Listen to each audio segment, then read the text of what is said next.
Welcome to Soccer Down Here's coverage of USL League One. We'll go backwards and catch everybody up on what went down before we go forward and get you ready for the weekend. And we'll give you a look at the match of the past week as well, Tormenta and Richmond. Let's go into the results from last weekend. Heading back to the 23rd, New England Revolution 2, the 1-0 win over Toronto FC 2 as a minus 152 favorite. Back on last Saturday, Chattanooga-Greenville, 1-1 draw. Tormenta-Richmond, 2-2 draw.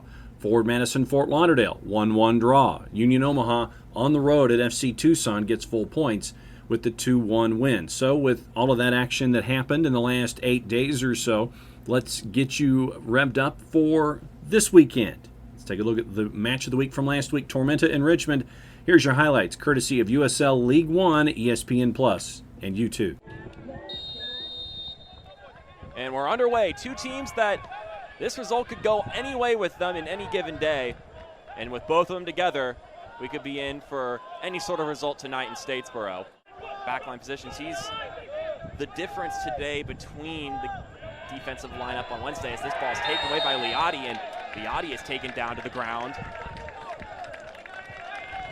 It looks like we've got a yellow card and an early penalty. Liati just gets the best of Chrysler, and then Chrysler and Marco Micheletto to get goal number 7 of the season. Micheletto puts it away, and Tormenta are up early off the penalty. Once again, Micheletto. Marco Micheletto. And you can't have any complaints about that. Here are the kickers once again. This ball teed inside, headed on target, and into the arms of Pablo Jara, and that'll be save 150 for the goalkeeper in League One history. Azad Liati at the top of the 18. Liati takes too much time, is in traffic, but the ball's won back for Tormenta. Here's Marco Micheletto. Micheletto in the 18. Micheletto, let's get it to Perez! It's 2-0 up for Tormenta. Kobe Perez with his second of the season. And the storm continues for Tormenta. His name this year just came off the bench.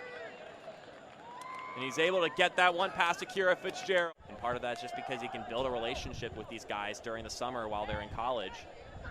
Get them some USL experience. Get them to know Tormenta a little bit. As this ball comes in, deflected in, and Richmond with an immediate response. Emiliano Terzaghi. Goal number 8 on the season for him. That ties him second in the league. Look at that. Oh, my goodness. Corner kick for Richmond, 70th minute. This one swings in, could have been headed on target. Knotted back into play, saved by Jara. Poked around a couple more times. Nil Vignal's trying to get on the score sheet against his old team. Vickers' ball's promising. Olex Anderson, it's tangled around the box, fired a couple more times, and it finds the back of the net. And Richmond find their equalizer. 88th minute, and Jara slams the grass in frustration. The kickers have pulled through. Olex Anderson. Let's take a look. Anderson, just a couple times, and he's able to get the last touch on it. That one goes out for a throw. And that'll do it here. Tormenta held the lead for maybe 80-plus minutes. But Richmond is able to respond after going down 2-0. That gets you into the standings, and remember, top 4 go into the playoffs. But right now, Union Omaha, unbeaten in their last 5, but 3 of them are draws. They're at 26 points, averaging 2 points a match. Chattanooga, second. Once again, they've drawn 4 of their last 5 at 24 points. Greenville, 14 matches played at 23. Tormenta is 17 matches played, 20 points there in 4th. 3 teams at 19. New England Revolution 2 with 6 wins. Toronto FC 2 with 5 wins and 15 matches played. Fort Lauderdale, 5 wins, 16 matches played. Now here's once again the compression that we talk about with USL League One. Forward Madison is in 8th at 18 points and only 13 matches. They've drawn their last 2. Richmond, 17 points in 9th. Tucson, FC Tucson, 16 points in 10th. North Texas, 15 points in 11th. So basically 5 points separating 4 through 11 right now in USL League One heading into the weekend. North Carolina FC won their last time out, 12 matches played, and they are at 9 points. So let's get you into the juice boxes heading into the weekend. You look at Toronto FC2 in Greenville, hosting that one on a Friday afternoon. Toronto FC2 is at a plus 221. Your draw is a plus 246. Greenville Triumph at a plus 106. On July 31st, 6:30, City Stadium, Richmond to minus 105, hosting FC Tucson. Your draw is a plus 250. Tucson is a plus 245. Red Wolves hosting Forward Madison. Red Wolves at a plus 135. Your draw is a plus 222 and plus 184.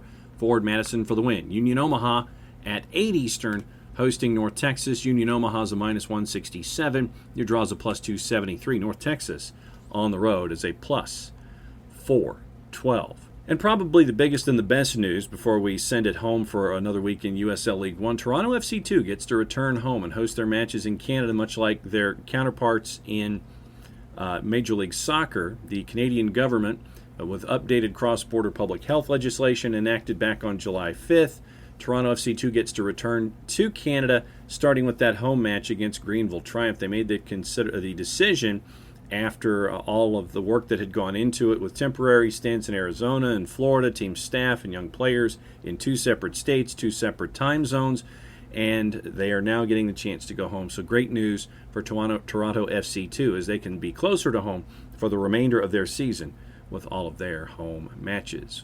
Quick reminder, if you're near a USL League One match, go and check it out. It's some of the better talent that's growing here when it comes to the United States and in Canada as well. So if you can catch a match, catch a match. If you can't catch a match in person, catch it on ESPN Plus and be a part of the growth of the league that way. So for everybody here at SDH, that's your look at USL League One. Play it safe, everybody. Enjoy the games. There can be only one.